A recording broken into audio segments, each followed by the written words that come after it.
As I have mentioned in my previous video on arterial supply of supex, in this video I will discuss about arteries of palm.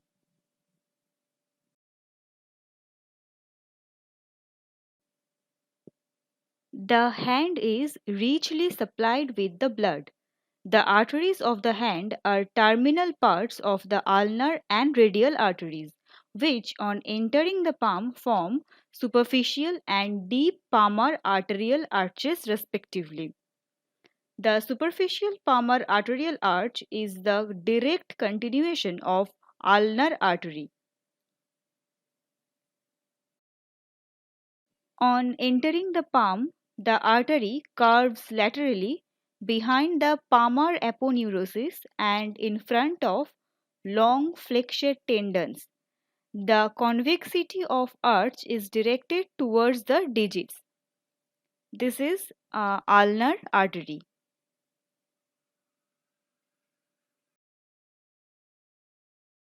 The deep palmar arch is the direct continuation of radial artery. Deep palmar arch mainly formed by radial artery, but a deep branch of ulnar artery also contributes a small part of it. Thus, the circuit is closed. This is deep palmar branch of ulnar artery, and this is superficial palmar branch of radial artery.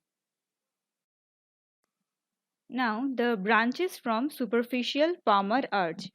Three common palmar digital arteries go into interdigital clefts between the fingers and each divides into two proper digital arteries which supply their adjacent sides.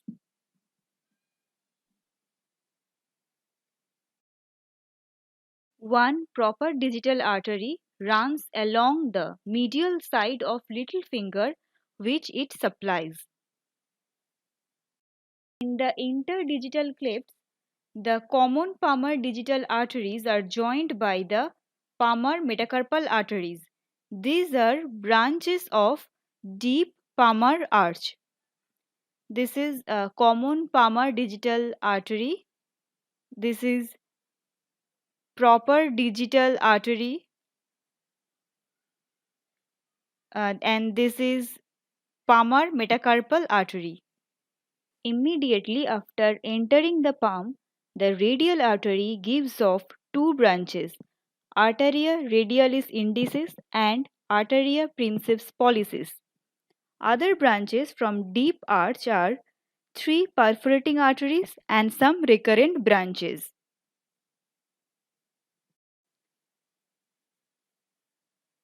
You can see this is radialis indicis artery,